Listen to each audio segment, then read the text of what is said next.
బావా నీతో పనుందిరా. ఎక్కడికి వెన్నెలా? రా బావా చెప్తాను రా. ఎక్కడికి వెన్నెలా? ముందు. అయ్యో బావా ఏమైంది?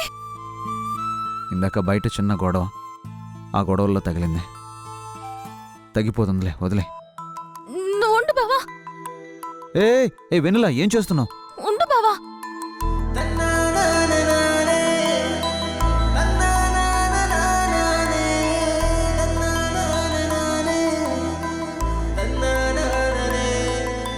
నీకింత పెద్ద గాయం చేసిన వాళ్ళని ఎలా వదిలేసావు బావా?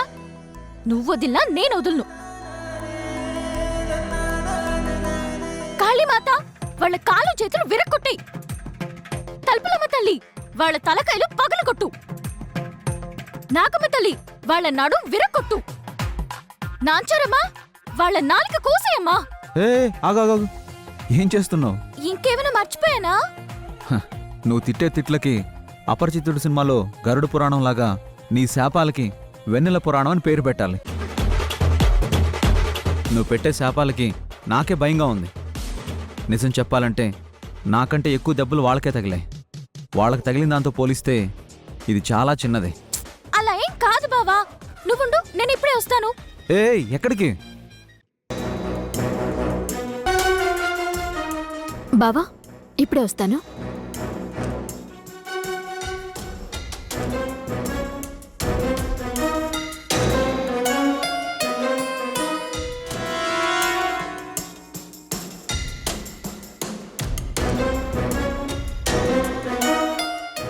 జిలేబీ ఏంటదినా? నీ దగ్గర ఫస్ట్ ఎయిడ్ ఉందా? ఉంది. వెంటనే తీసుకురా.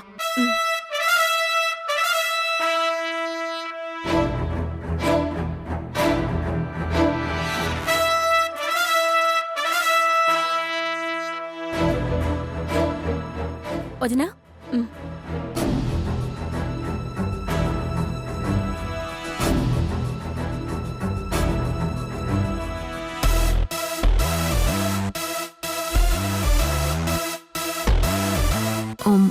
సారీ బావా, ఆ గొడవలో ఉండి నీకు ఫస్ట్ ఎయిడ్ చేయడమే మర్చిపోయాను.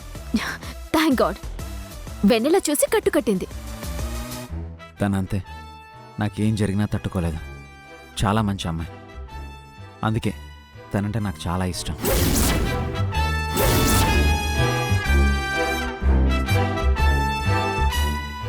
అవును, అలాంటి అమ్మాయి అంటే నాకు కూడా చాలా ఇష్టం.